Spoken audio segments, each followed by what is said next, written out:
evening with your CIGTV News Update. I'm Donna Bush. Thanks as always for joining us.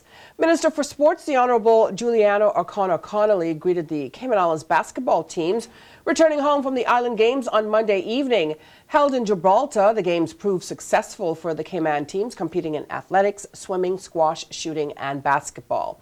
Now, the men's basketball team beat out all their competitors, bringing home the gold medal, while the women's team placed 5th overall. Track and field athletes brought home 2 golds, 6 silver and 3 bronze medals, while the squash team excelled with 6 gold medals. The swim team earned 2 golds, 3 silver and 4 bronze, and in shooting, 1 silver and 1 bronze medal were won each. Now, the Island Games are held 4 different islands with similar history, heritage, and geography. The idea behind the formation of the Games back in the 1980s was to provide an opportunity for the different islands to compete internationally and to forge links through sport. We say congratulations to all the teams for their achievements. Also making our headlines today, a new director has been appointed to the Economics and Statistics Office. Adolphus Laidlow is now the new ESO director, a principal department in the Ministry of Finance and Economic Development. Mr. Laidlow was chosen following an open and rigorous selection process. He served as a deputy director from June of 2015, but has been with government since early 2006, when he was recruited as the senior economist at ESO. A master's degree holder in economics, Mr. Laidlow, originally from St. Vincent, served as senior economist in the Ministry of Finance in St. Vincent and the Grenadines government. We say congratulations to him as well. Finally today, 24 new local recruits make up the second RCIPS recruit class of 2019. The group is now 6 weeks into their initial new recruit training. The class consists of 12 men and 12 women, ranging in age from 19 to 41, and also includes 7 former auxiliary constables who are now making the transition to police constable. 9 members of the class are Caymanian, and all recruits were sworn in early June. The recruits, of course, were chosen following a local recruitment drive that ended last August. Finally, for a look at our weekly schedule of shows here on CIG Television, you can go online to gis.gov.ky. Be sure to click on the publications icon at the bottom of the page. If you missed today's news update, you can go to the Cayman Islands Government Facebook page as well as the CIG Television YouTube channel. I'm Donna Bush, as always, thanking you for joining us, wishing you a wonderful night, and see you back here again tomorrow. Until then, bye-bye for now.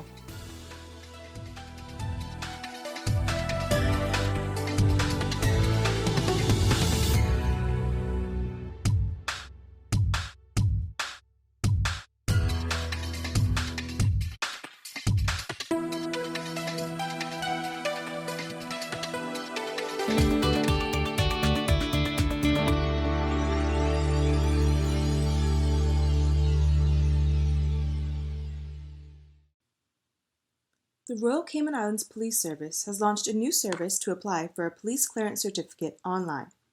To make this process quick and easy, ensure you have digital copies of all required documents readily available. At a minimum, you'll need a copy of your passport photo page. Our website lists the full requirements. If you are using an Apple iOS or Android mobile device, you can use the camera to take photos of these documents while completing your application. After you have read the instructions and are ready to start, type in the alphanumeric string from the CAPTCHA image and click the green button that says Start Application. If you can't read the letters and numbers properly, click Can't Read Image below the photo to try again. To complete your application, you will follow 5 simple steps. These are shown at the top of each page, and the blue circle will always show where you are right now. Enter the requested data in each field. All fields marked with an asterisk are required. Each field has some help information, and please pay attention to the correct format for dates and telephone numbers in particular. When selecting your birthday, you can also use the calendar feature. If a field has a drop-down list, you can scroll through alphabetically or start typing to find the correct option.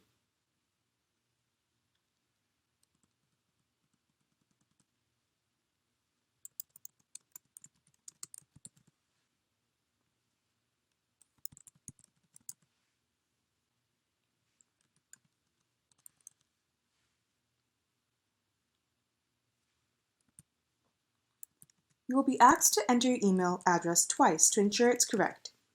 This is the address we will use to send you a confirmation email and receipt. Once you have entered all of the required information, click Next at the bottom of the screen. If you click the Cancel Application button at any stage in the process, you will lose everything you've entered so far and be returned to the home page. On this page, answer the questions about past offenses, provide details if relevant, and then click Next. In this step, you will select the type of service being requested and details of the person applying, as well as anyone who might pick up the certificate on his or her behalf. If you select certain options, more information may be required at this stage or later in the process when you are uploading your documents. Finally, select the reasons you are applying and then click Next.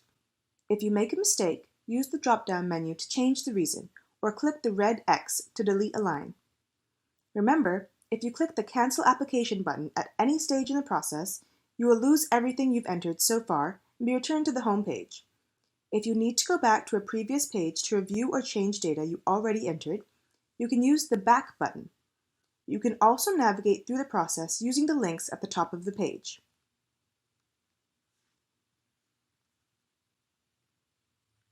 On this page, you will be asked for the relevant digital documents to support your application.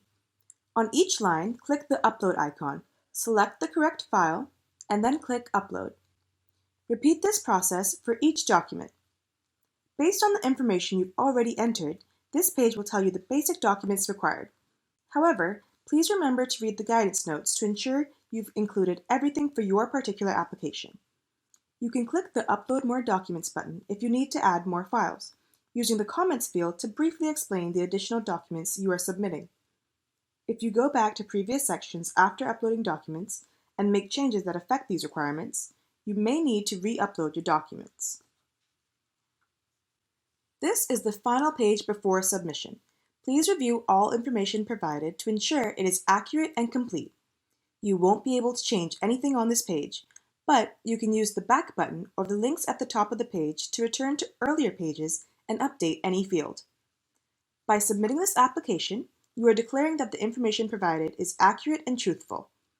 If you are satisfied with your application, click Proceed to Online Payment.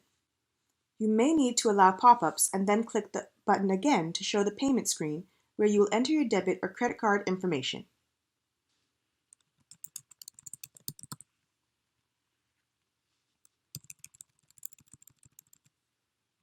The Cayman Islands government accepts Visa and MasterCard, and you can use a debit or credit card issued anywhere in the world.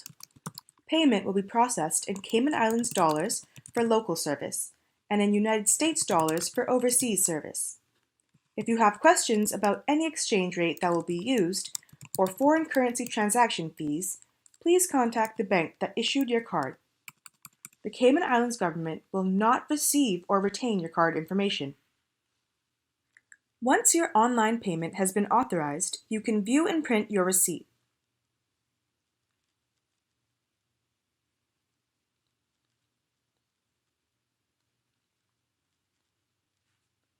Click Continue to return to our webpage for details on pickup date and time.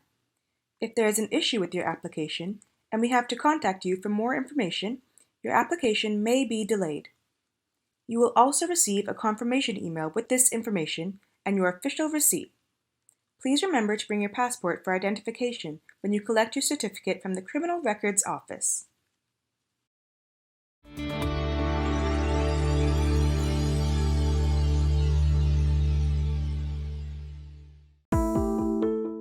Did you know your mailing address details on your land register must be up to date in order to receive notices on new development which may impact you?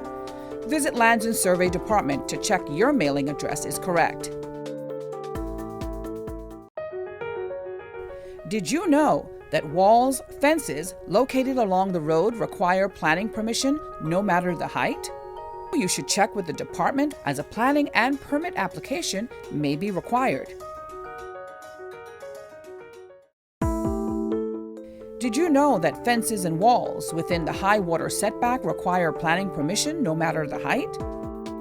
You should check with the department as a planning and permit application may be required.